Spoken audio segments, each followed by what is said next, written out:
নমস্কাৰ। আহক আজি আমি চাওঁ যে অংকশাস্ত্ৰৰ মতেদি আহিব লগা নতুন বছৰটো মূলাংক ১ অৰ্থাৎ যিকোনো মাহৰে ১ তাৰিখ, ১০ তাৰিখ, ১৯ তাৰিখ আৰু ২৮ তাৰিখে জন্ম হোৱা লোকসকলৰ বাবে নতুন বছৰটো কেনেধৰণে পাৰ হ'ব।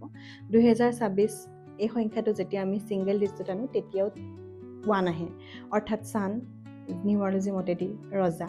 আৰু আপুনিও যিহেতু ১ নম্বৰ মানুহ, আপোনাকো চানে ৰুল কৰে, গতিকে ডেফিনেটলি যেতিয়া দুজন ৰজা একেলগ হ'ব আপোনাৰ এট্ৰেকশ্যন বাঢ়িব, আপোনাৰ কনফিডেন্স বাঢ়িব, আপুনি যিকোনো কামতে ছাকচেছ হ'ব, এচিভমেণ্ট পাব।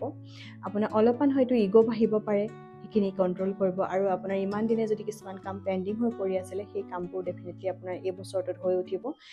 আপোনাৰ এই বছৰটোৰ বাবে আটাইতকৈ পাৱাৰফুল ৰেমেডি হৈছে সদায় ৰাতিপুৱা ৬টাৰ পৰা ৭টাৰ বজাৰ ভিতৰত সূৰ্য দেৱতাক জল অৰ্পণ কৰিব। সেই সময়ত আপুনি ওম আদিত্যাই নমঃ বা ওম ঘৃণী সূৰ্যাই নমঃ যিকোনো এটা মন্ত্ৰ ১১ বাৰ জপ কৰিব।